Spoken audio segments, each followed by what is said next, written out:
If you'd like to join the ranks of Patreons and sponsor the show, head over to patreon.com/Cellar Door Skeptics. For less than a 20-ounce soda or an energy drink each week, you can help sponsor us, the hosts, and our charity of choice. Patreon helps Cellar Door Skeptics create better content, become better activists, and it's going to help you stay healthier by drinking one less soda or one less energy drink each week. Click the link in the notes of the show to sponsor us today, because we bring the discussion with the sources. 5, 4, 3, 2, 1. Walk with me through the cellar door. A storm is coming, Francis. A portal to a more skeptical world. Cellar Door Skeptics begins right now. Prepare for the revolution with your hosts, Christopher Tanner and Chris Hanna. Welcome to episode 150. Thank you all so much for joining us tonight. We have another amazing show lined up for you. As you can tell, we've been doing our series on local politicians, and that trend gets to continue tonight. I'll be honest, it's kind of been weird. We haven't had to plan for a show for like a month now. And so, yeah, some of me doesn't know what we're going to do when we go back to the real world in a week. I just don't know.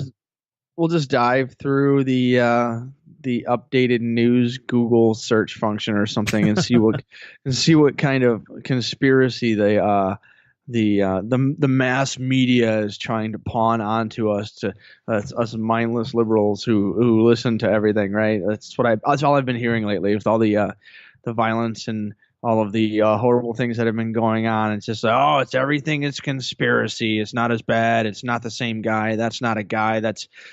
He doesn't really think this. And he's not a Republican. He's some kind of weird hybrid anti-Trump, conservative. Like, it's just, I don't really know what's going on, but I just know that everything that I find as a reputable source is not reputable, because nobody wants to deal with the problems at hand. Everyone wants to live in some kind of doublethink fantasy land.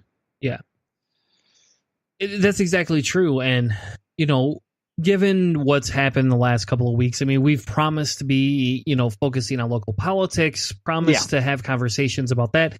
Yes. And essentially in the last couple of weeks, Trump has essentially said transgender people don't matter. We're going to erase you. There's that. He's tried to talk about the caravan as terrorists. In reality, they're just refugees. And then on top of that, we've had all of those things. And then on top of that, he then went on to support Ted Cruz. I'll be honest, I'm very confused by that. That's a conflicting measure.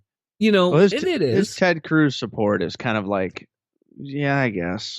That's about as good as it got. I mean, he can't get past the old echoes of Lion Ted. I know, but I don't know. Did we have a show? I think we had a show named Lion Ted.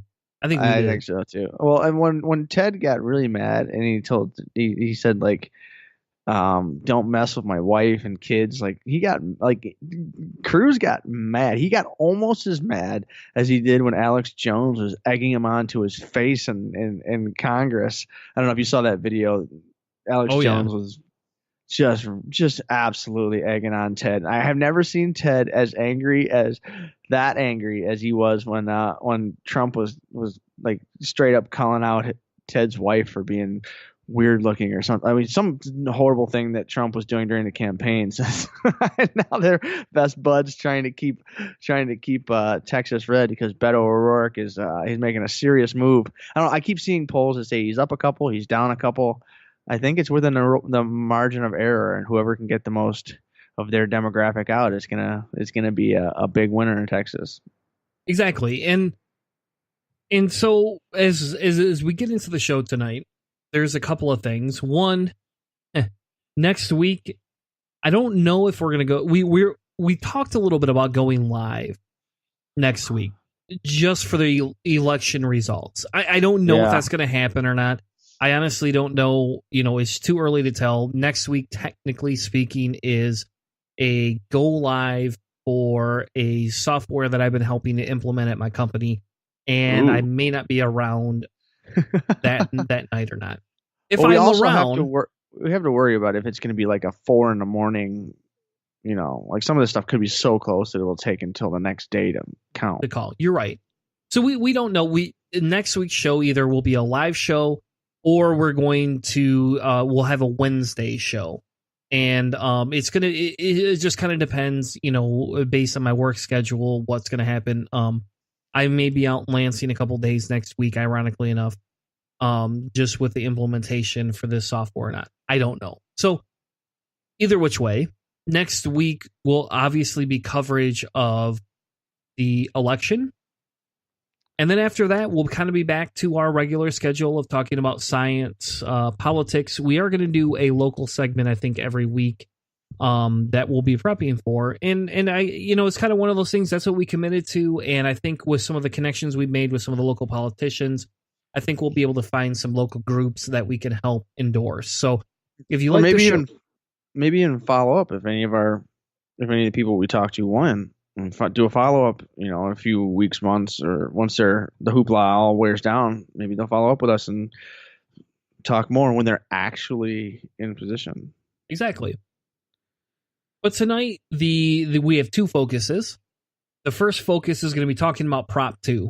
We're going to be talking about Proposition 2. We'll probably talk a little bit about all the propositions, but Prop 2 is the bigger one. I think Prop 1 is kind of a self-explanatory discussion. Do you want to legalize weed or not? We could talk about it.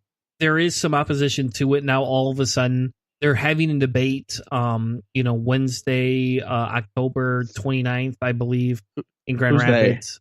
The opposition to Prop 1 and the... I know, but just like the group leader of whatever group is opposing it, like, are these like famous people, or is it just like some guy who's angry? Just some old, first off, there's never white guy. Famous people, my friend.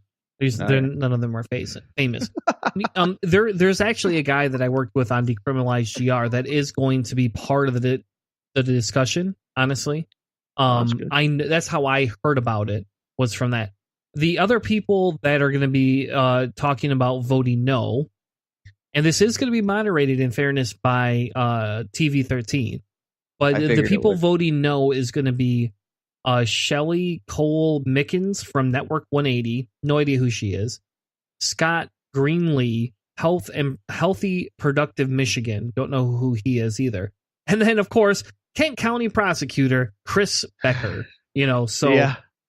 I've heard that Healthy Productive Michigan, they're part of a big thing on their argument is basically like, if you smoke pot, you won't be a productive person, you'll be lazy. Like I've heard a couple of arguments on that one, is that the basis behind some of their stuff. I had to go back and look at it and see if that's specifically that group. But that was one of the things I had heard is there's a big argument. It's like, if you legalize marijuana, everybody's just going to stay at home, eat Cheetos, and watch cartoons. It's like, have you looked at Colorado and Washington? Have you seen the entrepreneurial spirit those people have? I mean, there is so much economic energy that's going on around this brand new industry that's bringing in billions of dollars to these states. Like, I don't know. I think the whole argument that pot makes you lazy is it's just another old wives' tale that like people will refuse to let go even when it's legalized, and there is literal proof in front of them that that's not truly the case. Yeah, I mean, for example, Network 180, they claim they service over 50,000 individuals in Kent County annually, right, for their network of care. So if you're somebody who's struggling with mental illness, substance abuse, substance use disorder, don't know what that is, you're just a phone call away. But that's like, they service people who are trying to get off of marijuana and other drugs, or like other drugs. I'm assuming. I highly doubt anybody goes to these places. It's like when Dave Chappelle went to AA and And he was like, I smoke marijuana. And Yeah, Bob exactly. Saget was like, I used to suck dick for coke. Boo this man. Like the whole concept of that, yeah, it's a bit weird. So I mean, I'm sure that there are people that have a little bit of a problem with it or something, but like they just need to maybe tone it down or something. Because I have heard that there are some it's like hyper overuse issues, but on average, what the average person is going to be doing here is not going to be any different than the average person who has beer and some wine and some whiskey here and there. It's just going to be a new economic stimulus across the board. So proposal 1, pretty straightforward for both of us. So proposal 2 is what? So proposal 2 is about gerrymandering. We've had this conversation on the show more than one time. Yeah. It's about redistricting and changing redistricting. And I guess it's probably not a surprise that you and I want to have this conversation. We tried to get somebody from the Voters Not Politicians group on the show, and we just were not able to make any of it happen before the election. In fairness, they're extremely busy. They have a lot going on right now, but there was some ads ran on the radio across Michigan basically talking about how proposal 2 is awful. And they have officially been polled. People pulled their, like the radio stations actually pulled these ads because they're so misinformative. And so normally I would say, hey, hold on a second. We've already talked about this. Yes, this is local politics, but we've already had this conversation. In fairness, this was kind of news to me. And I was a little surprised. Oh, they're bad. I was a little surprised that anything like this was even allowed on the air. And I guess it kind of goes to show, hey, if you can make up how bad somebody wants to believe something, they will do it, right? I guess that's just my thing. So like they got pulled off because they were so fake. Is that pretty much what we're talking about here? Is like this is just like they were easily debunked. We'll give your daughter herpes. Like I mean, are we talking some bad? No, they're not that. They're not. I know, not that bad. Obviously, it's a bit.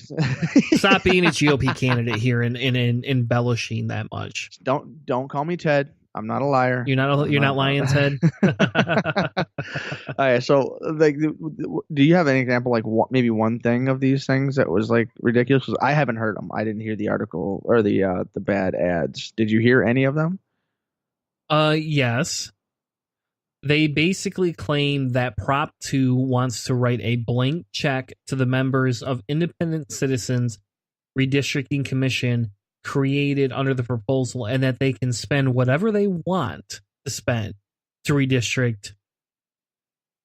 Oh, so they're saying this is going to be like if the proposal team was like, we need to spend $100 million to figure out this district, and they can just spend it. Okay. Yes. Yeah, exactly. And the best part is the commission funding for Prop 2, and this is in the language, and we have links, but this is in the language.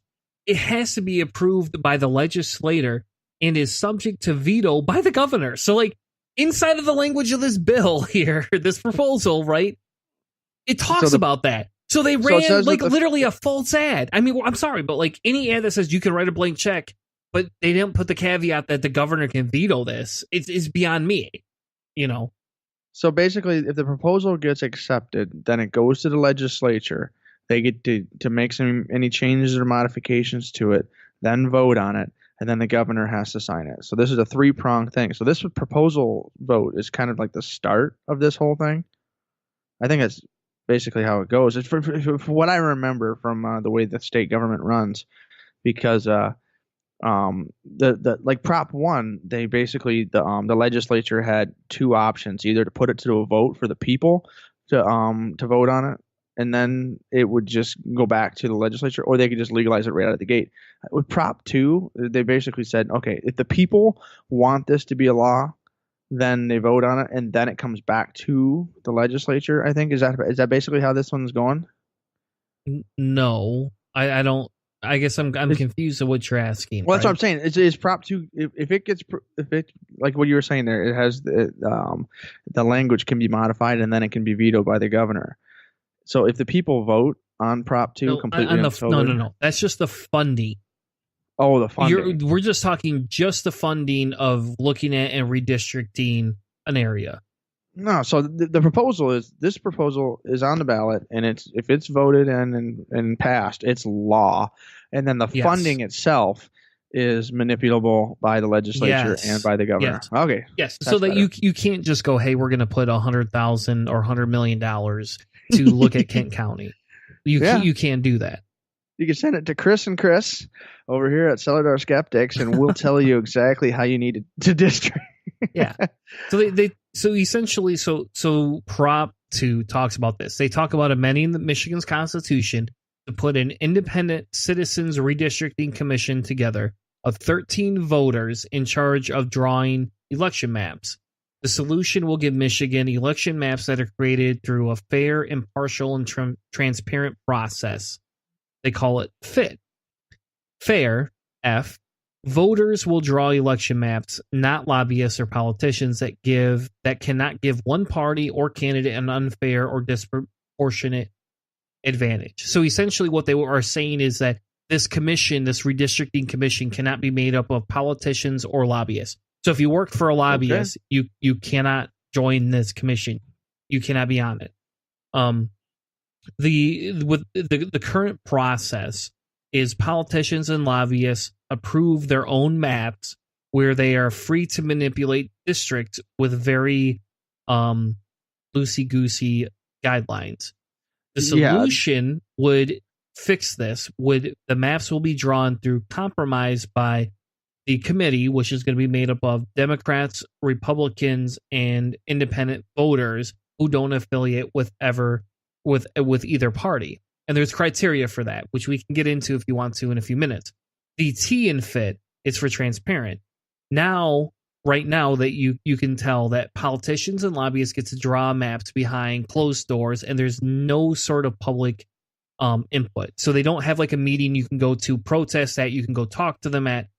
The new process is going to discuss including data and software used to draw the maps, and will happen in public meetings with input from Michiganders across the state.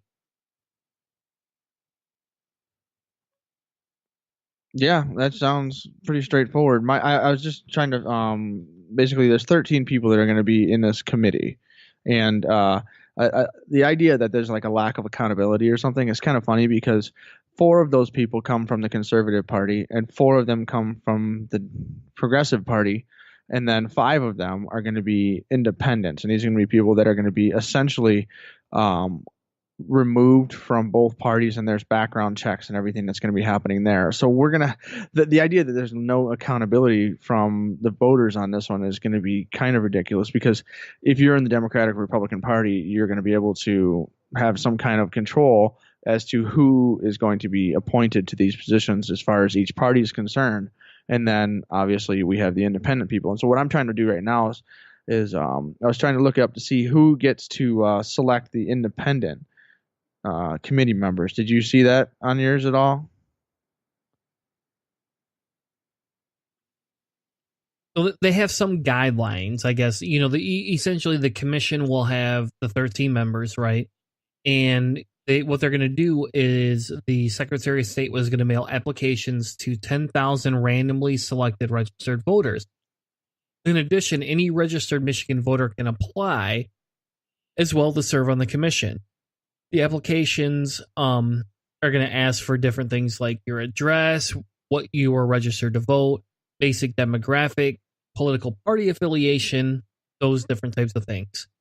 It's going to select a random 200 finalists, and then it'll kind of whittle it down from there. Now, I'll be honest, like in my case, I don't know if I'm technically a registered Democrat. I'd have to look. I don't think I've ever registered with either party, but I could be wrong. I get emails and I get a bunch of stuff from them, so I'm pretty sure for 2016 I think I may have registered, but a moment ago I was wrong. There's a limit to the ability of the Republicans and Democrats for manipulating those 4 conservatives and 4 progressives that'll be on this committee. Out of those 60, out of that 260 Republican, 60 Democrat, and 80 who are unaffiliated with both parties, what I was saying is the leadership would be able to make adjustments, but apparently the Michigan House and Senate are only able to strike up to 5 applications of each. So the leaders of the House and Senate of both the Republicans and Democratic Party will be able to say no to 5 of the people that are basically chosen, and then the Secretary of State makes their final decision from that. Which is, I think that's probably my biggest worry of any place where bias could exist, is that the Secretary of State, which is a political position, it is a party affiliated position, will be making these final decisions. So there could be some place where it could lean a little bit one side or the other. I don't really know exactly how they would make that manipulations, because most of this is basically supposed to be based on independence and everything. So I'm curious to see what way that they would be able to try to ensure that a conservative or a Democratic Secretary of State doesn't do everything in their power to choose people that would lean one way or the other, depending on what they're, if they have a goal, with this redistricting. No matter what, it'd be better than what we currently have. But that's one place that I think I would make a critique to it, and that might be a compromise where they put that in there to try to make it more appeasable to, I guess, the masses of the people in the state. Exactly, and that's that's the idea, right? Behind this, some kind of progress, a little bit of something better. Exactly. So there is other concerns. We could talk about those. I think it might be a good discussion, right, to talk about those, because there's a couple of Bridge, Michigan, which I don't understand who they are, because it sounds like it's an online magazine, and they're really good, but they do both sides quite well. The Truth Center for Bridge Magazine is awesome. Like, those guys I would say are probably the best in-depth journalist commission and group in the state. Like, they're amazing. And so, but I've never seen Bridge go this strong, giving the left and the right full view. Because this link that you had on here, this is the most conservative I've ever seen anything come out of Bridge. Like, this is intense, man. One of the big things that they pointed out is that Prop 2, because of how you would elect the people, will eliminate the critical feature of representative democracy. Essentially, they talk about how you are not able to hold accountable the people you pay that work for you. Yeah, I guess. I don't know. What do you think on that? I'll let you go first. You're going to let me go first. Thanks, Anna. Yes, does it technically remove the ability to hold accountable those people? Yes.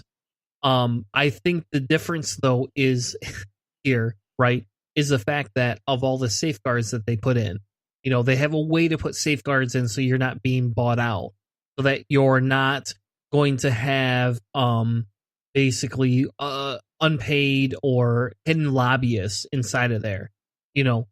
That's my biggest thing here, right? Okay. I mean, they talk about how the commission is going to be protected. They talk about the role of the Secretary of State. They talk about how are you going to even guarantee that these people are going to be safeguarded from giving a partisan viewpoint. So the first point that they make is politicians, lobbyists, and people with biggest conflict of interest cannot serve. The commission will be comprised of a variety of people for final approval. And the third discussion is the commission is required to follow a strict set of criteria when drawing the maps and cannot give a disproportionate advantage to any party or candidate. The commission will also be able to conduct its business publicly and must publish everything used to draw the maps, including the data and computer software used. So these safeguards, basically, it's transparency. Yes.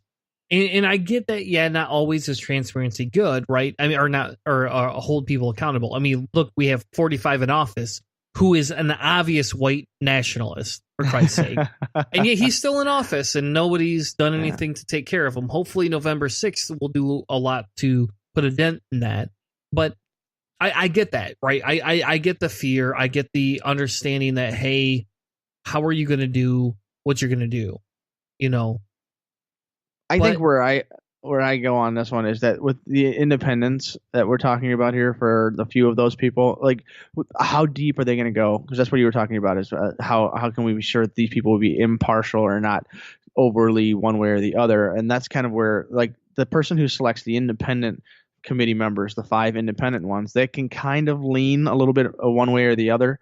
But also, I personally don't think that the idea of letting the politicians choose their constituents is something that was intended to be protected as in a two-party system where, you know, if you're in charge of the majority, when the census happens, you get to draw the districts. And so you get to draw the district that you're going to be going up against in the future. Like that is inherently letting a politician choose people that would vote for them. So they're obviously going to choose people that would be supportive of them.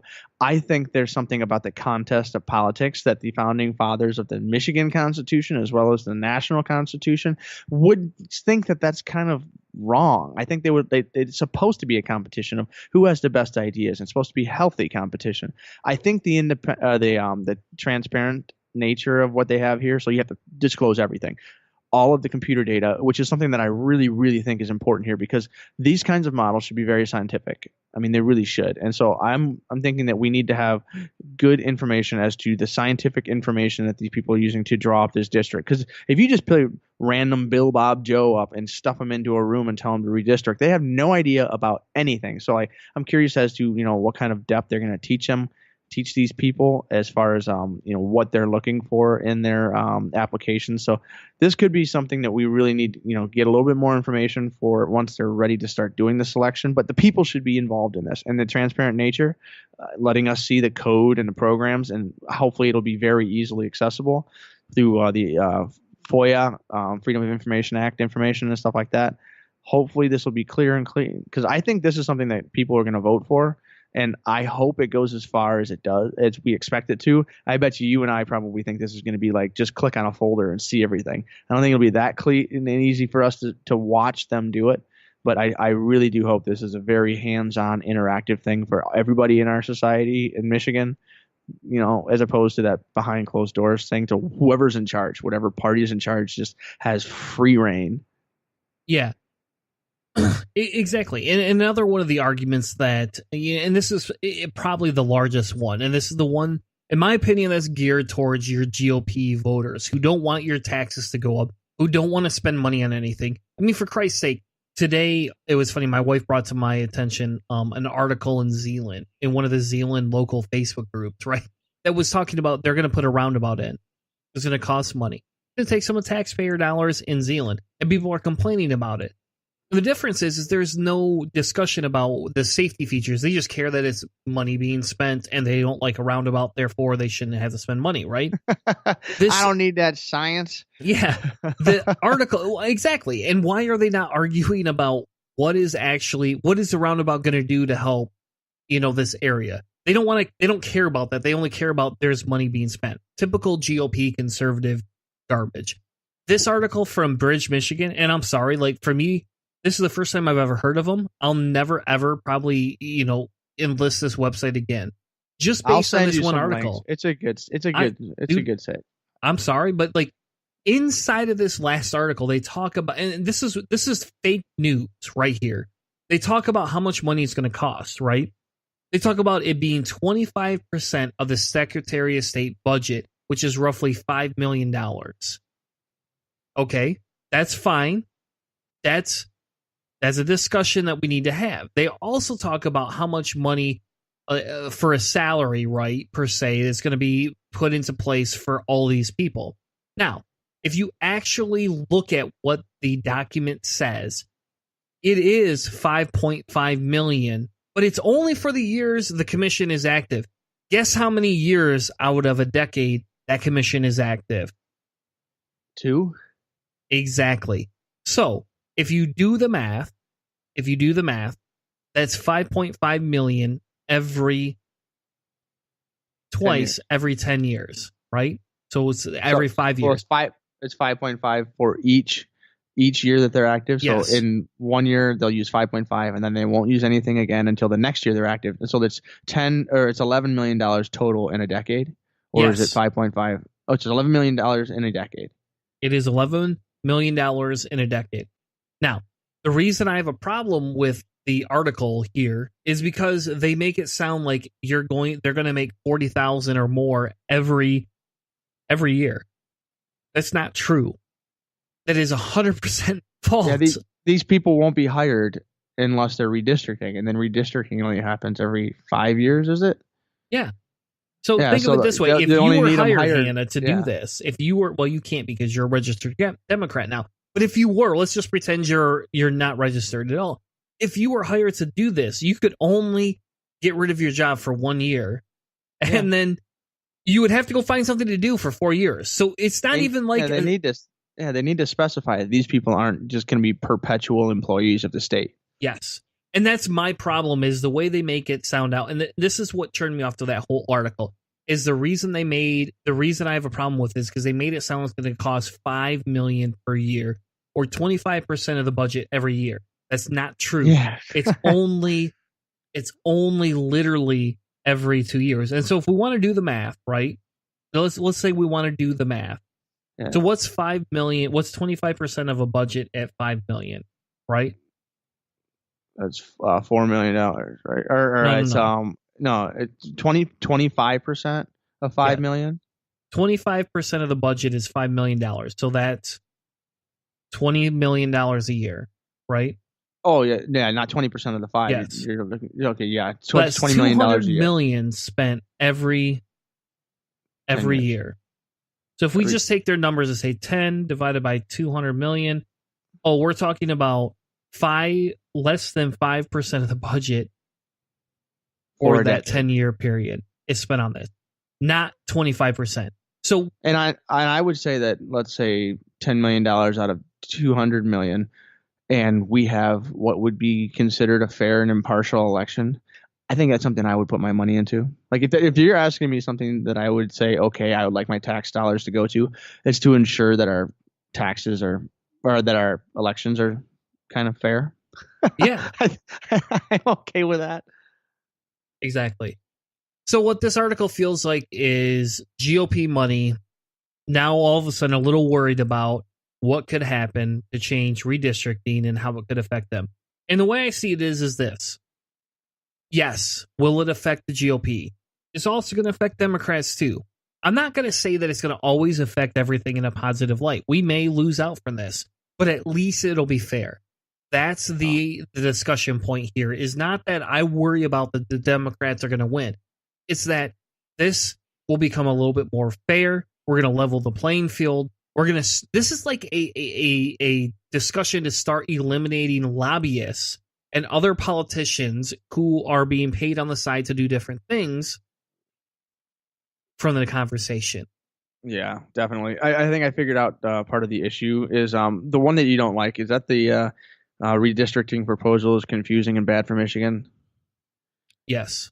Yeah, that's an opinion piece. That's the reason why this is listed as an opinion piece. The guy that wrote it is he's the director of the Michigan Freedom Fund, which is a complete right-wing think tank. So like this is, I'm sure on there somewhere is an opinion redistricting proposal is good and not confusing and good for Michigan. Like there is someone out there that in here somewhere on this page or this website. So like the other one that I was using is the Michigan ballot issues, which is also in our description. And that one there is basically what to know about Prop 2. And it has both sides, and it's written as directly from the text. And so that one's a little bit clearer. The one that the opinion piece, that one's basically a guy saying this is his opinion of why it's bad and his analysis. And so that one does lean much like it's much more of a right wing. That's why they listed it as opinion. So that could be an issue as to basically for why it might seem a little bit more. But yeah. I'm serious. I do advocate for Bridge Michigan. It's a good magazine. I do not. And we can have the conversation, I guess, in a couple of weeks. Let's do it again. We'll go back to this site, and I'll send you some of the truth teams, and we'll look at it that way. Fair enough. what we're going to do is take a quick break, I guess. I guess that's what we call it. I don't know what the hell we call it or what the heck we call it anymore, but we're going to take a quick break.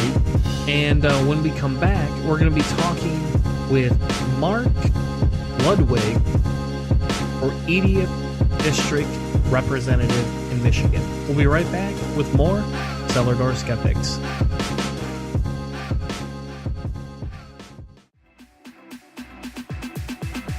Like what you're hearing? Check out more Cellar Door Skeptics every week right here on Spreaker and iTunes. Make sure you come back and check out new episodes with your hosts, Christopher Tanner and Chris Hanna. And always, remember, prepare for the revolution.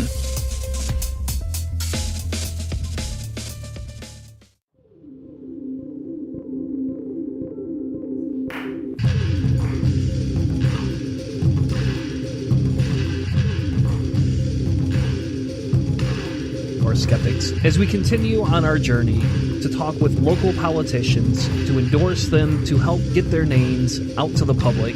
Tonight, we're proud to have Mark Ludwig running for 80th District Representative on the show. Mark, welcome to the show, and how are you tonight, sir?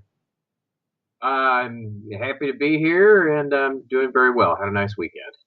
Awesome. So, as we kind of let you know before the show, we've been trying to do a lot with local politics. It's related to Michigan. For the last 2 months, we wanted to have the conversation. We kind of stopped talking about Trump as much as we could, and wanted to focus on endorsing local politics to ensure that we give those people the voice, because we feel the change is not going to come from the federal government. It's going to come from the state. And that's kind of one of the bigger ideas behind what we've started to endorse inside of our podcast recently, is because if we're going to have to be run by a large GOP who decides they think that we're going to have states' rights, why not change the people that are creating the laws within our states? Sounds great to me. I'm ready. Yeah, and that's a great jumping off point, guys, for where I'm at. One of the things I've been talking about all summer is that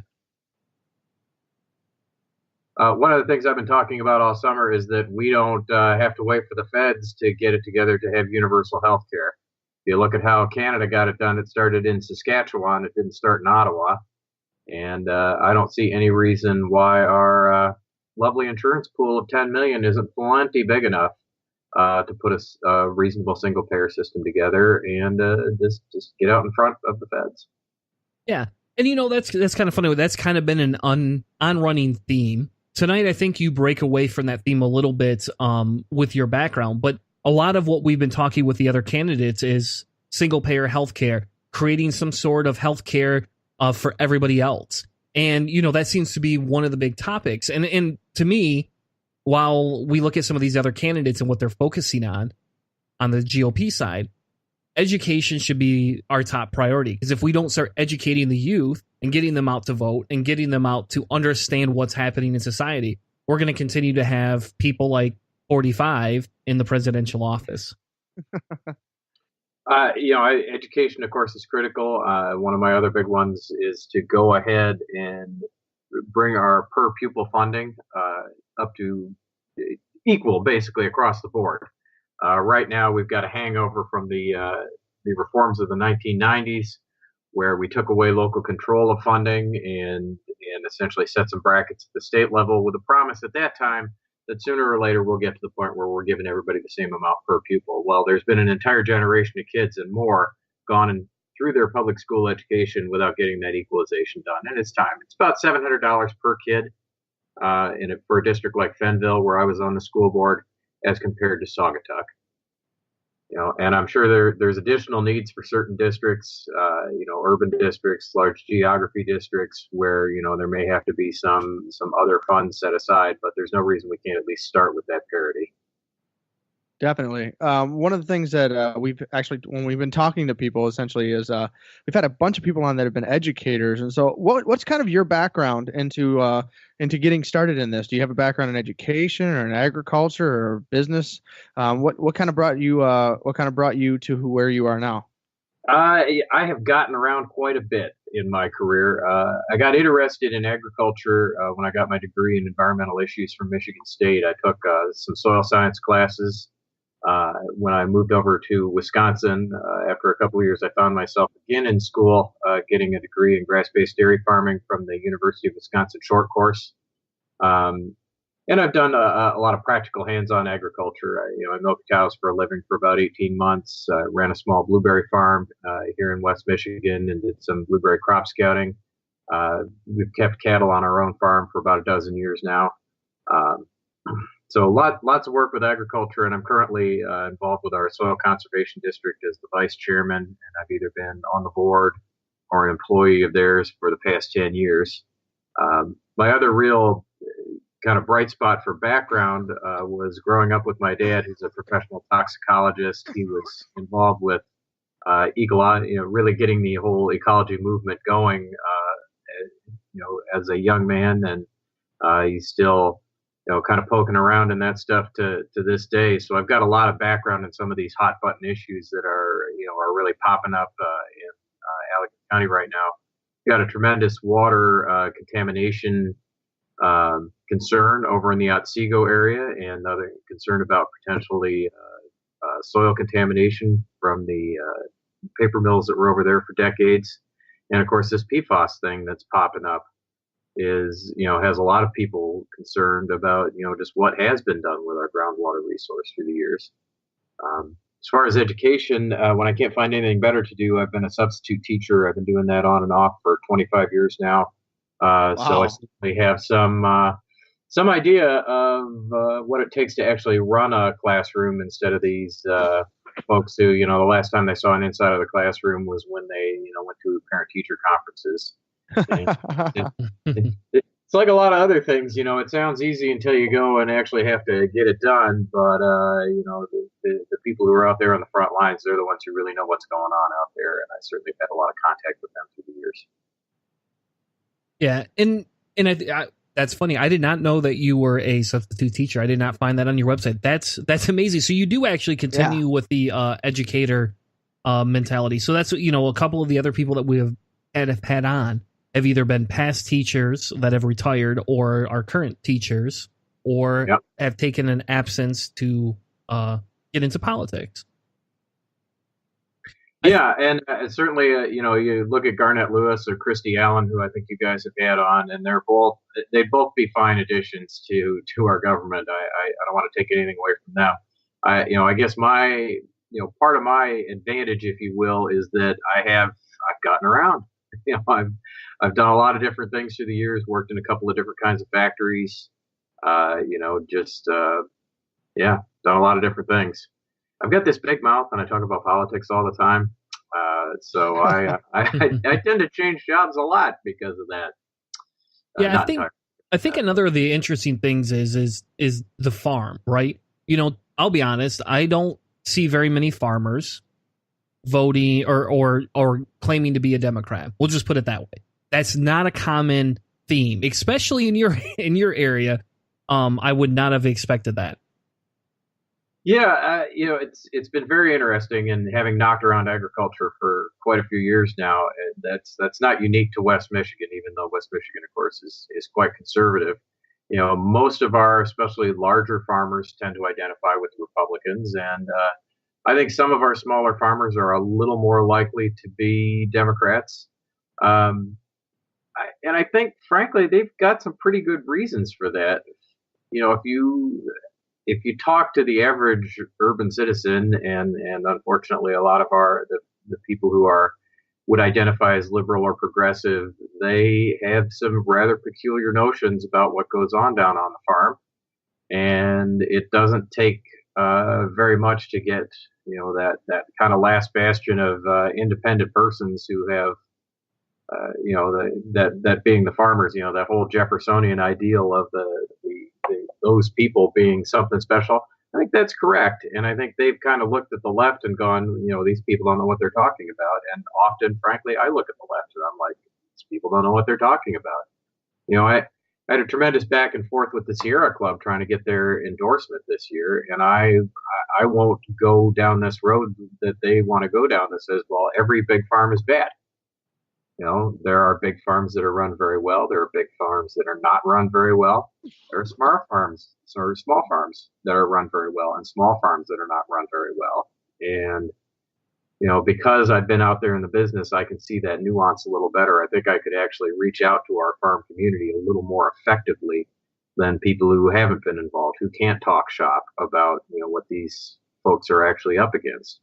What I've been saying to my farm people is, look, I need the farm community to step up and start working on climate change. That's one of the really big things I've been hammering away on this campaign, is that we have got to get working on climate change now. And it's not, we need to be converted to green energy by 20, 40, 50, 60, 70, 80. No, it's like we need to be on like a war footing and doing this conversion in a very timely manner, like 5 years, 10 years, 15 years maximum. We need to be thinking about getting our farmers doing no-till agriculture and putting atmospheric carbon back in the soil where it does them some good.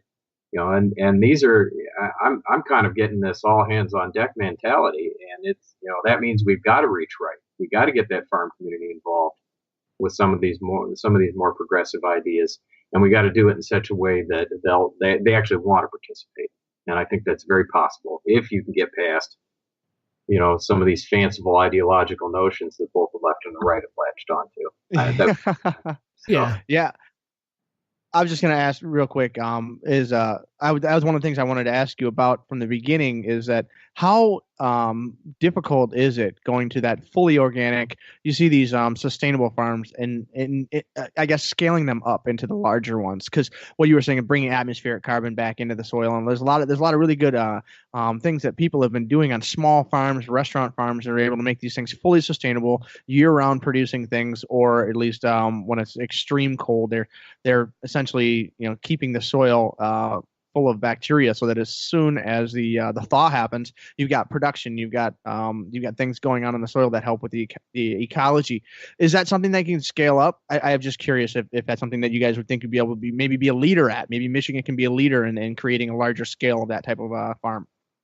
A regenerative model of agriculture could be scaled up for almost any crop.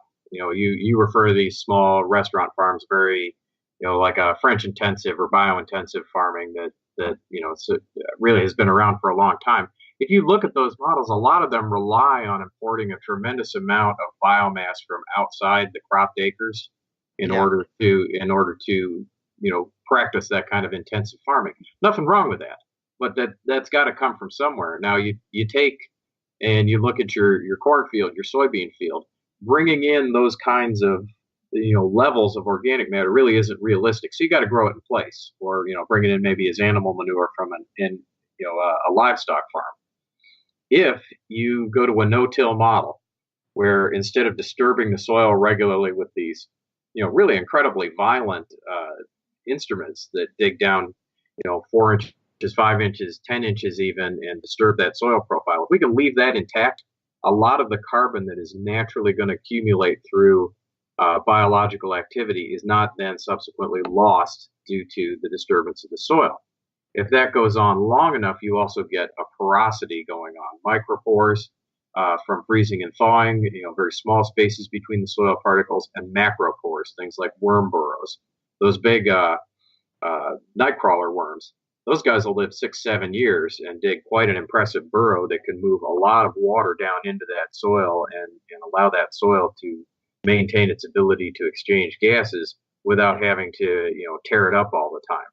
The problem with our organic farms is that they rely on tillage for weed control, they tend to be fairly tillage reliant, and so the models for how to minimize that disturbance are less well understood. If you look at our no-till farmers, those guys, the ones who have really been at it for a number of years, they've got some tremendous models for being able to increase organic matter, for being able to increase soil health, and the fact that they might still be using a little bit of herbicide in those systems when they get to that kind of endpoint, that's really not a problem compared to the damage we do run and steal through the soil all the time.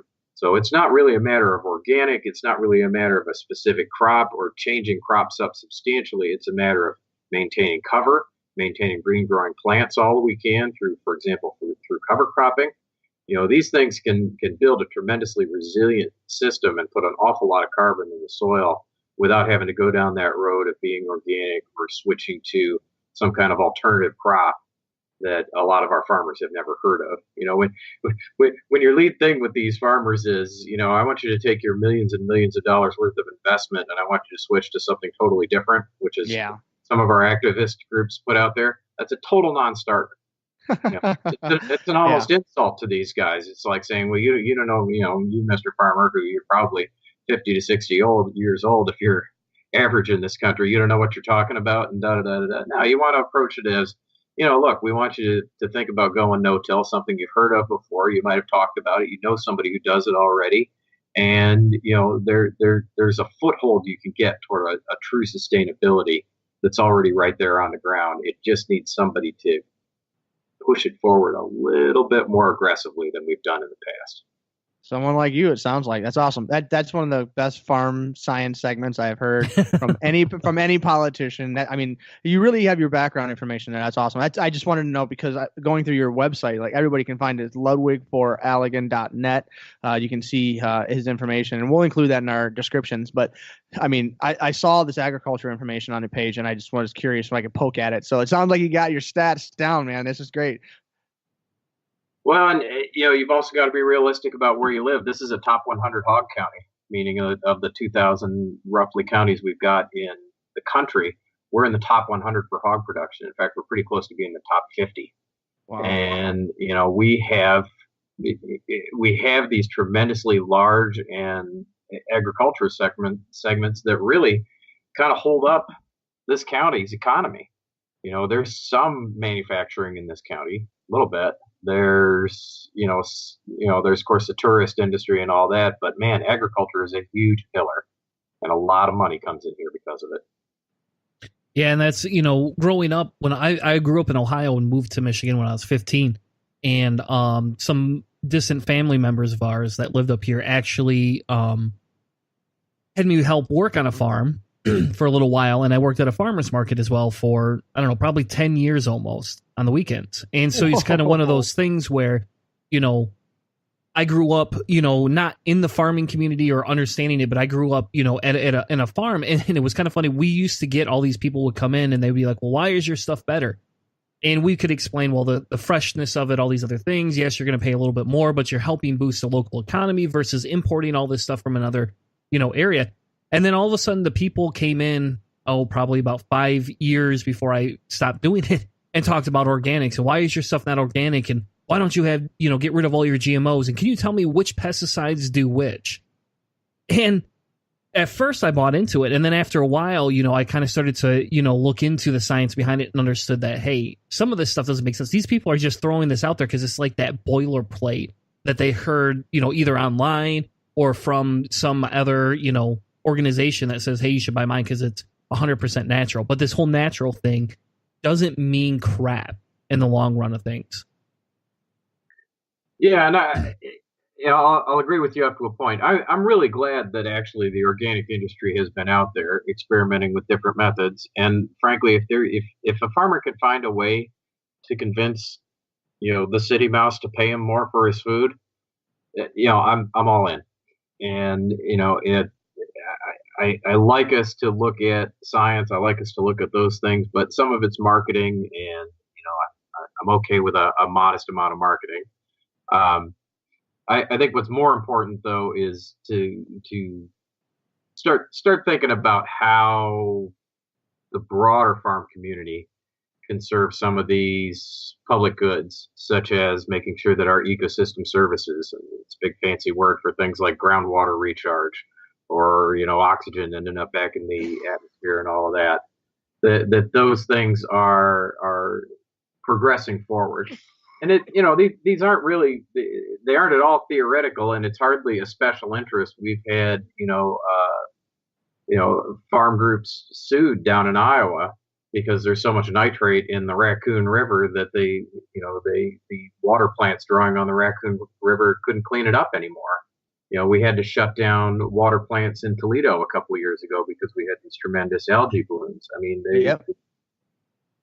this stuff is real, and waiting for some kind of organic utopia to develop is not going to solve the problem fast enough for my tastes. I would like to get in there and get the farmers doing the things that are relatively easy and quick. And frankly, I'm like I said, I'm hitting the panic button for climate change. It's like it's time for everybody to get cracking on that, like right now. Yeah. Everybody's secondary agenda, to my mind, really needs to kind of take a back seat to making sure we're making as much progress on that as quickly as possible. Yeah, and that's the thing is, I think a lot of that ties into into the climate change. And it's kind of funny because you were talking at the beginning, some of these concerns from the paper mills. And it's funny, people probably, in 10 years, if anybody ever listens to the show, they're going to be like, paper mills, what's a paper mill? But I worked in Kalamazoo for a distribution company, and we ended up getting a lot of employees that came to work for us from some of the paper mills that were basically closing down to some extent. And, if you look into the process and what goes into some of that, and then I turn around and look at how much paper my children use, it's disgusting. and what it does to the environment. I mean, my daughter brings home papers, and I emailed her teacher. I was like, isn't there a better way for you guys to do this other than printing all this paper all the time? I mean, can't they do some of the assignments? I mean, for Christ's sake, they all have iPads, nowadays. Why you give them iPads at the school? Why can't they do their math on an iPad? I just don't understand it. Yeah, well, we're certainly in a point of transition. We did see a pretty healthy drop in paper utilization for a while, and then apparently it popped back up a little bit because people would print the same thing 3 times because they wanted it to be perfect. We set a different standard, so there's all these societal issues to tie up in that, and yeah, certainly kids like paper. That's no that's no lie, brother. They like paper. I think the bigger question is, the kind of the meta in all of this is, what are we going to do about these issues of legacy contamination? And we can lump in the paper mills, the PFAS, pharmaceuticals, all kinds of different manufacturing things. We have a tremendous number of these hotspots, large and small, to be dealt with.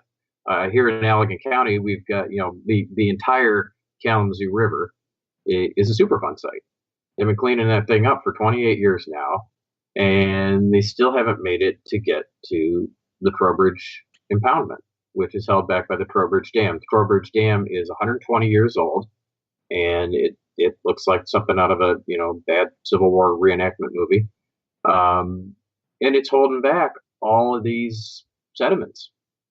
And it's not just, I'll throw one more. And this county had a heck of an oil industry back in the 10s and the 20s, the 1910s and 1920s.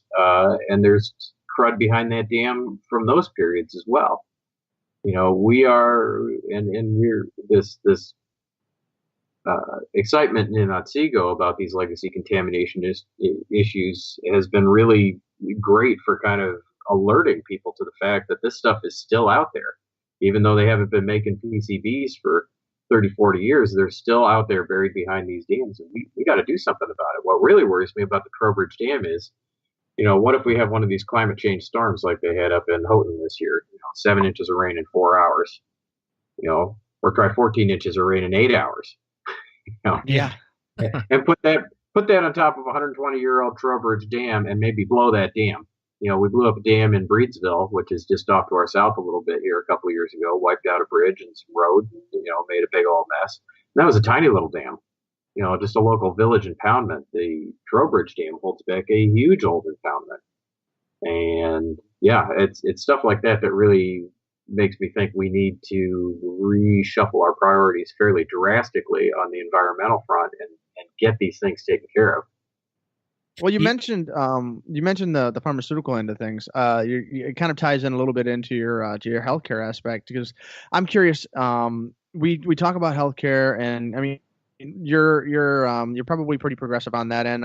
You can let us know, I guess, the Medicare for all or single payer for all type thing. But one other thing, getting a little more specific into that area is your area in need of a little bit more of like opioid awareness? Is that something that's something that you've heard about and you want to really push and help out? Because we talk about all of these legacy contaminants and we have these new issues too.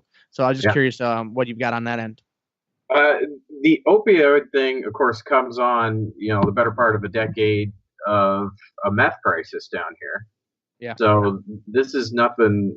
In some ways, this is kind of nothing new to Allegan County. We had a pretty big problem beforehand, and did the opiate crisis come to Allegan County too? Of course it did, but frankly, I think it didn't hit quite so hard here because I think a lot of our communities had already been struggling with these drug issues. It didn't catch us quite as much by surprise as I think some of the rest of America. I have been pounding the table for quite a long time, pretty much the whole time I was on the school board, trying to get them to stock a naloxone injector at every desk, in every office of our schools. Not even so much for our students, but worried that some parent with an addiction issue maybe overdoses out in our parking lot. And it was interesting how much pushback I got from some different orders. First responders concerned about administering it because people tend to be cranky when they wake up suddenly in opiate withdrawal. and things like this. And I wish I was kidding. I wish I was exaggerating. Seems like a secondary issue to me.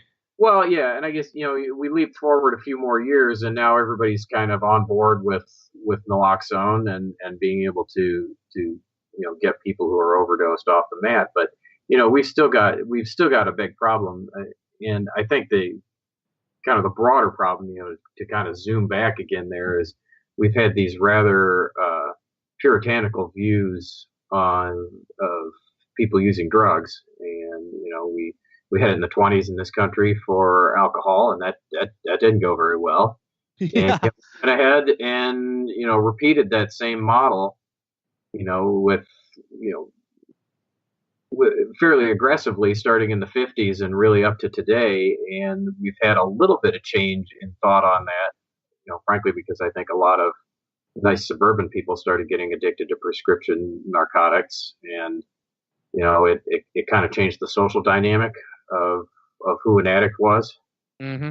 And that I think changed to some extent how people looked at it. And I'm kind of cautiously optimistic we might be at a moment with this tremendous opiate crisis, with marijuana being legalized in several states, probably legalized in this state here shortly. People are changing their mindset a little bit in a more progressive manner. And I'm hopeful that, maybe if we had universal health care, if we had a tax base coming out of the marijuana legalization that allowed for it to, provide more treatment on demand, that kind of thing, I think that'd be all for the good. Yeah, and that's, it's kind of funny because on the show, typically I'm one of the, I'm pretty far left, honestly. But, one of the big things that I'm for is complete legalization. I have, and it's kind of funny because we could get into the gun debate too. And I know, you and I probably disagree on the gun argument a little bit. But one of the things here is that, I really have a hard time with prohibition. I don't think prohibition works very often unless it goes to some super big extent where it's harming people. And I think regulation and taxation are a better method to help regulate some of the drug use that we have. We could talk all day long about legalizing drugs, though, but as long as we allow, large companies to push TV ads, where you can, and it doesn't even have to be for opioid drugs. They could push TV ads for any drugs, as long as you have large areas making money to such an extreme extent without having a little bit more regulation of forethought that goes into that, you're going to continue to have a crisis. So why not just legalize the stuff, work towards a more constructive taxation model, and increase our healthcare awareness to the point where people, if you have an opioid addiction, instead of worrying about you getting your kids taken away, why don't you go to a state-funded rehab facility where they actually help you get on your feet, get clean, and get back into the working world so you can help contributing to society again? Well, I think there's that. I think there's a lot of new medical treatments coming out, these different vaccination programs, different other, alternative pharmaceuticals that they've come up with. So, I mean, I think we're in a lot better position, not only society, but also, I guess from a treatment perspective. So yeah, I mean, I think this is a time where we can start to talk a whole lot more rationally about, how do we want to regulate these drugs? Because they're not going away. I mean, it's like the people who talk about trying to ban abortion. That's not going to get rid of abortions. It's going to change how they take place. But in a world where, you can get a DHL pack from halfway around the world with, the RU486 pills in them, I don't see it as practical to try to impose that kind of prohibition on anybody. Before you even start talking about issues of human liberty and all of that, there's just practical things, practical considerations that I think are important to put on the table. Exactly. So talk about the gun debate. I'm pretty anti-gun. I'll just be honest with you. And then having a weekend like we've had doesn't make it any better. So no. I am actually for larger restrictions on gun ownership. I'm almost to the point where I feel that creating mini militias with having like a container where you store your guns and going to a more European model is a larger benefit. I don't understand people that own large quantities of guns. I don't disagree with owning a few guns here and there, but do you really need 7 shotguns, 13 handguns? I mean, and then there's that. And then I also have a hard time with having the free access and the attitude. We don't have, like in our schools, we don't have mandated gun ownership classes. I think that should just be a mandatory thing. You have to go through school shooting stuff now. My kids are talking about this stuff. Why can't they go through how do you properly use a gun? Even if you never want to use one in your life, how do you go about properly using a gun? What do you do in these type of situations? And I think that's even more important to raise awareness to that as well. But I think the larger key here is there's a fear and poverty rhetoric that goes around that actually institutionalizes or creates more people having violent thoughts or wanting to harm others. And if you were able to help, fix some of that, I think our gun control issue would go down a little bit. But it's really hard to, especially with kids, to wake up and think you can own a gun, you can walk into a school and take 50 kids out, pretty much within, one shot. I have a really hard time with allowing those type of weapons in society. Yeah, well, and I guess what I'll say about guns is I also am pretty uncomfortable with where the gun debate and where gun culture has gone more broadly. I remember, I don't know how old you guys are, but when I got out of college, President Clinton was just really coming into office, and we had a lot of talk about this first assault weapons ban, which, if you look at it, really was in a lot of ways kind of a big nothing. Basically, if it had a bayonet lug and a pistol grip on it, and had more than 10 shots in it, it was an assault weapon. And all the gun manufacturers did is diddle around with their specs a little bit, and they went right along merrily producing semi-automatic weapons. And once the ban came off, there was a little, a modest expansion in capability of these weapons, but not tremendously from where they were already. And kind of getting back to some of my thoughts about practical matters, you can buy a little milling machine on the internet now that'll build you the important bits of your assault weapon, the hard to produce bits, without any serial numbers at all, without any kind of checks on it. So I think there are practical limitations for how far you can kind of shove this genie back in the bottle. We actually talked about the modification and manufacturing. I'm a manufacturer, and we talked a little bit about the prototyping. So everybody can go back to a past episode. We talked about the digital guns and manufacturing the guns, stuff like that, and some of the pros and cons that we have. Because I'm probably more in your boat. Is I'm a responsible gun owner. I have a couple. I'm a hunter, and Chris is obviously I don't believe he even has a gun, but he's not a hunter either. And so the in between, but we're both pretty conservative. Pretty progressive as far as locking down all of the adding more background checks and things along those lines. And I think that's probably somewhere where we all would meet on that. Well, and even out on the campaign trail, there's almost nobody who cares about background checks. I mean, people can have plenty of guns, and they'll be all for universal background checks. I've been talking about red flag laws as well, trying to get people who are having a mental health issue, had a contact with law enforcement, a way to be able to temporarily impound firearms, during those volatile portions of people's lives. Because 2/3 of our gun deaths are still suicides. You're much more likely to shoot yourself with your gun than you are to shoot it out with somebody trying to save your own life. I'm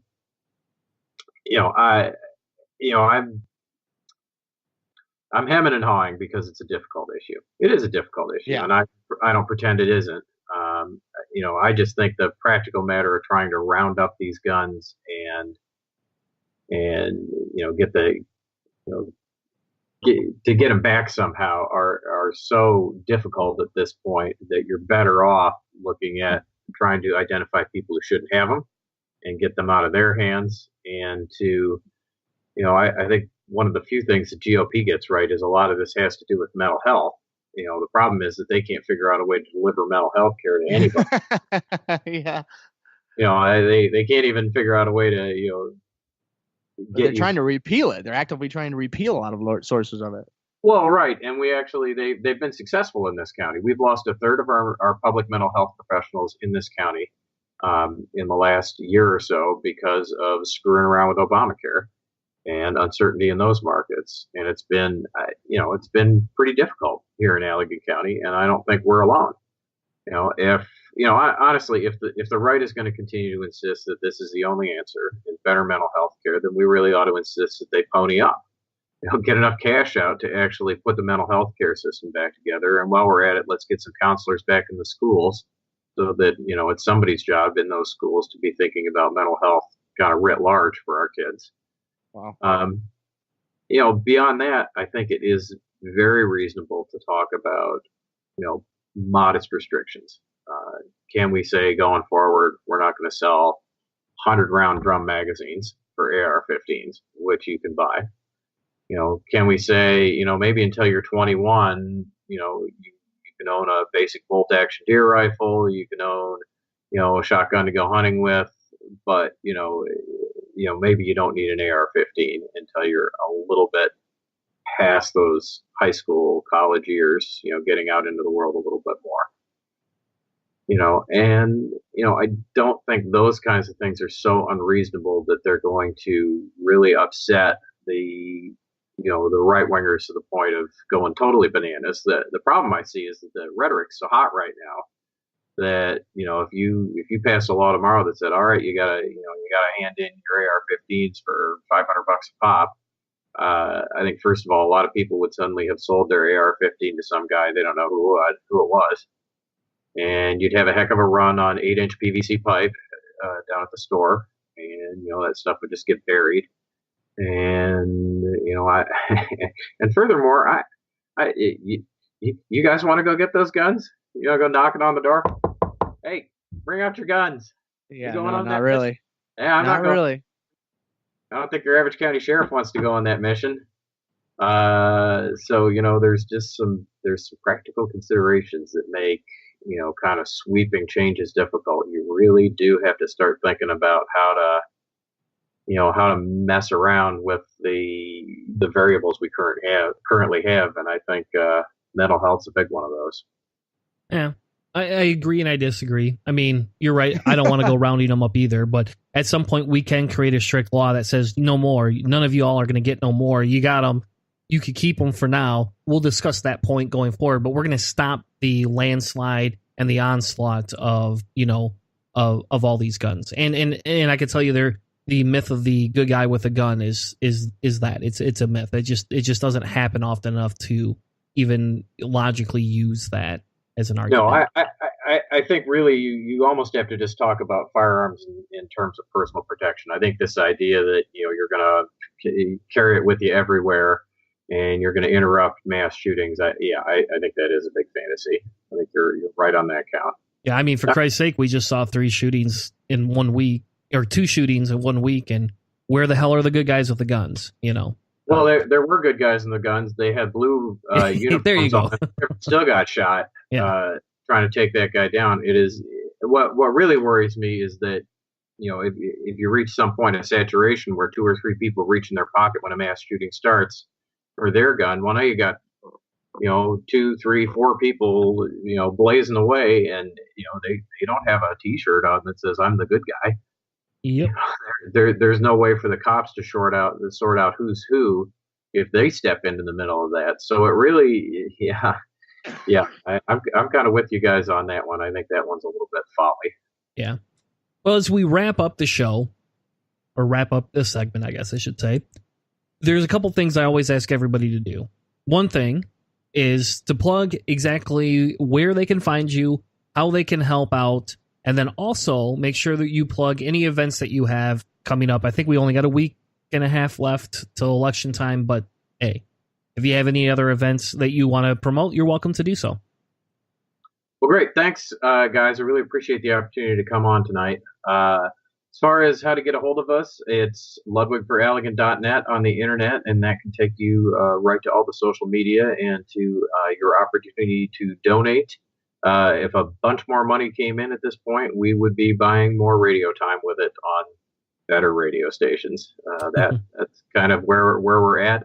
As far as how to help out with the campaign, my recommendation is to work with our One Michigan campaign, which is really doing a great job of keeping everybody working together. They're putting together a great get out the vote effort for the whole team because we have a lot of good candidates running in Allegan County this year, and we've all done a good job of holding each other up. And the big one, really, honestly, is get a friend or two to go out and vote with you. It sounds kind of trite, but really, if you've got some friends who might vote, they sometimes vote, they're thinking about voting, get them to the polls. That's the whole key. Democrats clear about 55, 56%. Well, if we clear about 55, 56% people voting, we win. Pretty much across the board. And, basically the more voter turnout goes up, the better we'll do. Exactly. Thank you, Mark, for joining us tonight. Mark Ludwig of the 80th District Representative. Thank you again, Mark, for joining us. Thank you.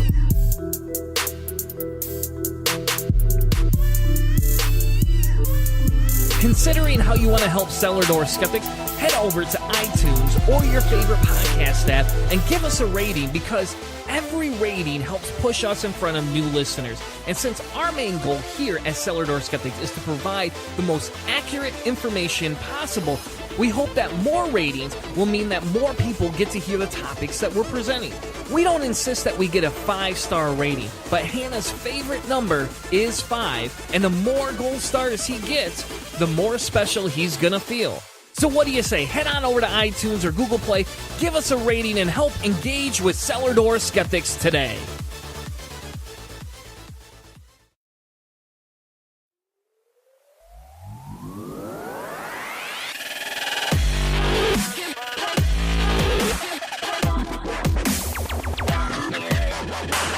Welcome back to Cellar Door Skeptics. Wow, it's been a week, man. Or it's been a month. We've spent a lot of time having conversations with local politicians, and I hope some even awesome ones, some amazing ones, more than awesome. They're amazing, and I really hope we get to talk with people, and we get to talk with other organizations even past this election. And I think we need to make a focus, and it might take a couple of months, but I think we need to make a focus of local organizations that impact the community, different reasons why people should be voting for the blue versus the red, And I think we need to start highlighting local organizations like that. I think that needs to be a thing. Yeah, like a West Michigan Minute or something like that, where we would like one segment for certain or something like that. I don't know. Anybody has anything out there that you think is really cool that you want to spread the news? Either we can look into, or if it's something you just said, listen, this is awesome. I know all about it. Tell us about it. Send it to us. We'll check it out. I mean, you want to come on the show? Let us know. We love the idea of talking with local people to publish and do things that could potentially help the community. I mean, that's what we're doing this for. Exactly. And the idea is, you know, no matter what happens in 2 weeks, in a week, no matter what happens in 1 week, geez, man, it's time's gone by. No matter what happens, it's going so fast. No matter what happens in 1 week, we need to continue the fight. We need to figure out how do we get number 45 out? How do we fix everything that has been dismantled in the last 2 years? And how do we help make minorities feel more comfortable with living in the United States? I mean, for Christ's sake, we have a refugees coming up that are being called a caravan. They're not a caravan, folks. They're refugees. Yeah, they're people who are fleeing poverty and war and horrible, horrible things that are, in a lot of cases, the long-term cancerous results of the United States imperialistic conquest in Central and Southern America. I don't know to tell anyone. I mean, you can look. I'll get together a nice list of things that Wilson was in charge of. Woodrow Wilson was in charge of. It's basically for dismantling democratically elected countries and all kinds of other stuff. And these people are coming up as you know, like I said, the cancerous results of those governments, or like the refugees are themselves not cancerous, but of these governments that had cancer, and they're just fleeing it because it's so bad. I don't know. I would love to see the U.S. get more involved in helping these governments and countries, but I don't know. With that, it would take a whole different president and ruling party. But you know, time I mean, and all maybe that stuff. Maybe I'm wrong. Maybe the GOP wants to change. Ooh, that was a joke. I'm sorry. Where did I forget to laugh? I did. I actually laughed. I enjoyed it. It was a good time. Yeah, they're more worried about repealing Roe versus Wade than they are about helping other countries. But hey, well, they made a lot of headway getting ready to do it. Yeah, and we'll see what happens with the Supreme Court. But all right, so let's end this a little bit happier, a little more fun. Can we do it? Ooh, sure, we can. Well, let's do our quick saves, and it still feels kind of new and fresh. We started doing the quick saves as things that happened to us in the last week or so that we either saved on our phones, saved in our notepads, saved on our tablets, or saved on our Reddit tab for saving things, which is usually the source of when I find my quick save. And mine this week is it's an older topic. I've seen it a bunch of times shared throughout, but it just makes me happy. Is that at a TED Talk, Bill Gates, he basically opened up a jar filled with mosquitoes, and he properly let them disperse and work their way through the crowd. And he basically told everyone that malaria shouldn't be something that only poor people get to experience. And obviously a moment of sheer fear and terror probably engrossed those people, and that feeling that they got from that being, subject to such an issue, that moment. And obviously Bill Gates is not going to go up there and unleash a jar filled with malaria, but you never, you don't 100% know. And so that there's a little tinge of fear there. And that kind of fear is a very good educating factor for something as to maybe boost people's awareness and get them a little bit more interested in making sure that we can get rid of this disease, which could be completely and totally preventable. I really recommend it. Everyone should check out the TED Talk. We include the link to the Telegraph, the UK Telegraph newspaper that did a nice little write-up on it, and they have links to the TED Talk so you can see it and kind of get the reaction from the people in the crowd. Is it funny that it's a TED Talk about TED? I mean, like, is that funny? Am I thinking of this correctly? Well, I mean, TED Talk about Ted. I mean, Bill and Ted. Is that where you're going with that? No. I don't know. Ted is technology, education, and design, and so I didn't know that. One of the things they do on NPR is they like have a precursor that plays that, and so now I know because they play it all the time on there. But yeah, no, I enjoy these. This is from 2009, and it's I don't know. You don't see Bill Gates out doing much, but apparently the guy is pretty heavy duty into his philanthropy now. Well, that's good. You can't pass that up, right? Yeah, scaring relatively well off rich people that bought expensive tickets to see a TED thing. I could enjoy that. Put your money where your mouth is, folks. Bill Gates is up there spreading malaria with mosquitoes. He'll get you. That'll get you real quick and interested in getting the vaccine. If Bill just dumped a bunch of malaria mosquitoes into a room, all those people will be willing to pay top dollar for that. Exactly. My quick save for the week. I don't know. There's a whole bunch of different ones, right? There was an article by Forbes that talked about no middle class tax cuts for the week or for the next month because of Trump. Yeah. There was that. We could be talking about that. We could be talking about killer clowns from outer space. Best kind.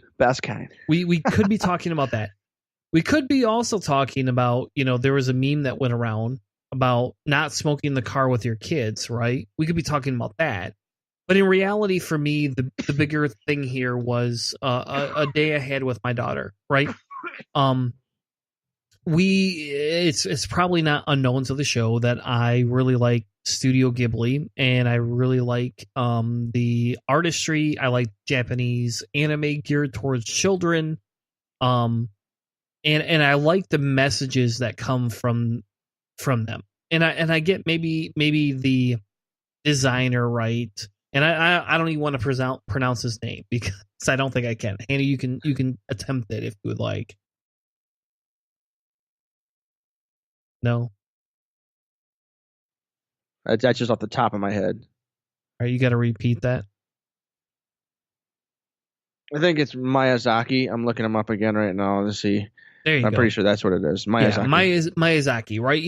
Like the rumor has it, and the discussions are he wasn't a great father, but he does have some really amazing movies. I know, that's a weird conundrum. Like to be like this great children's movie, but he was a terrible dad. It's like he was always working on the children's movies. I don't like what.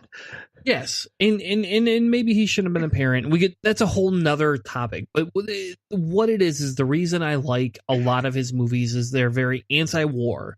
They're very feminist in a lot of what he talks about. They also are children's movies that aren't just there to entertain your children, but they're to get them to think. They talk about some very heavy discussions, right? The movie we went and saw this weekend was Spirited Away. And the last movie, I think we talked about this on the show, probably in a quick save, ironically enough, about a month ago, was My Friend Totoro, right? Yeah. And ironically, that's who I'm going as for Halloween. But if the costume comes in on time. We have to see this. This has got to go on our Instagram. So everybody check out our Instagram for Halloween. If the costume comes in tomorrow like it's supposed to, I've been waiting for it for over a week now. But as long as it comes in, we'll have it. Okay. But the funny thing is that I've always really enjoyed his movies because they don't over sexualize characters. They don't make that a big thing. They kind of get rid of gender expectations. They don't make it like this. You have to be a woman. You do this. You're a male. You do this. They kind of mix a lot of that, right? But the thing that moved me today was, my one daughter had a birthday party she had to go to.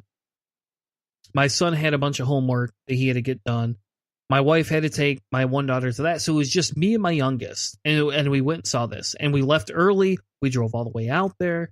I had a issue with my car on the way. Had to, stop it and, fix it a little bit.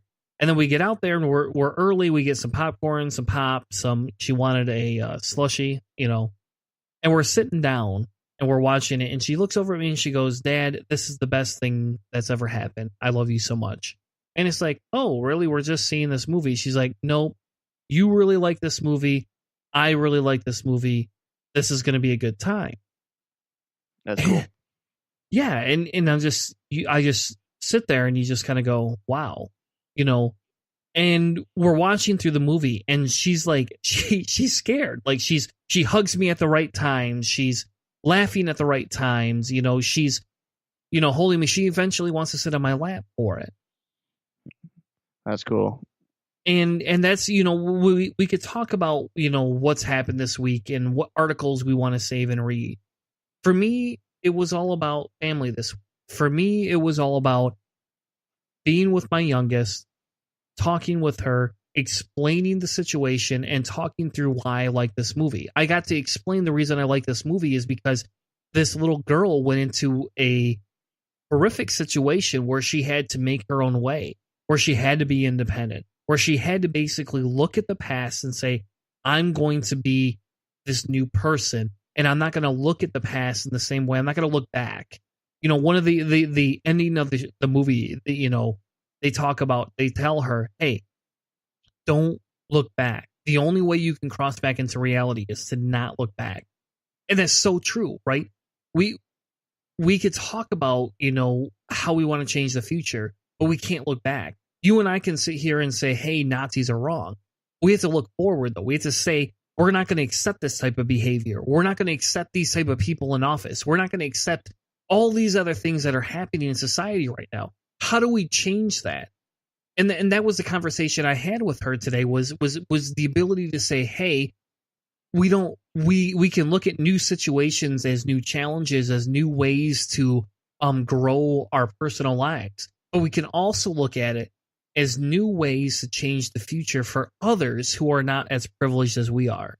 And maybe I talk too much about privilege to my kids, I guess. Maybe we have more of those conversations than the average person. I don't know. They'll be aware of it. I mean, that's kind of what it is. It's just they'll be hyper aware of the situations, but at least, I mean, it's a conversation that a lot of people don't have. So I don't think that's going to be any problem to talk about privilege, because if anything, being overly aware of where you are isn't going to cause any trouble, I wouldn't think. Exactly. And all I know is that if we can make our children more aware, we can help educate them. We can help them process things that others don't happen. I mean, if you look at society, it's an overconsumption, right? We overconsume, we overprotect, we create a way to not allow for children to experience things. If we can give them a bigger toolbox, yes, so they can deal with all the stuff. It's overload all the time. And that's the discussion that happens here. I mean, I don't like Sam Harris, but in fairness, he wants to hold on. Sam show up? Well, he wants to talk about spiritualism. I don't believe spiritualism exists. I don't believe this whole entity exists. But the discussion of it capturing the wonder of society, we can have that as atheists. And my children, who have grown up in a very secular household, can capture the wonder of experiencing other people's childhoods, other people's lives, just through seeing different perspectives. Those Dawkins two biographical novels, that was basically the point of both of them. It was like the wonder of life and everything. And I mean, it's just all about those things being absolutely amazing and beautiful and stuff. So like, if you could call that spiritualism, you could call that the Spinozan idea of God and being one with the universe. I mean, there's a variety of ways we could talk about those kind of things. It's pretty cool that you're able to get into that. And I'm sure that the conversations get deeper as you get on and they get older, and it'll be, even more fun. Exactly. Thank you also for joining us tonight for Cellar Door Skeptics. We'll be back next week, either Tuesday or Wednesday. We don't know yet. We'll keep you updated on the Facebooks as to whether it'll be a live show or whether it's going to have to be a late show. I mean, hell, maybe even on Wednesday we'll do a live show. I don't know. But we'll keep you updated as to what goes. Thank you so much for joining us, and have another amazing night. Thank you all, and have a good night.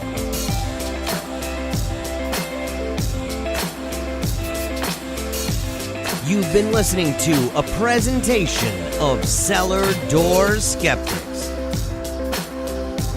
Check us out on Spreaker, cellardoorskeptics.com.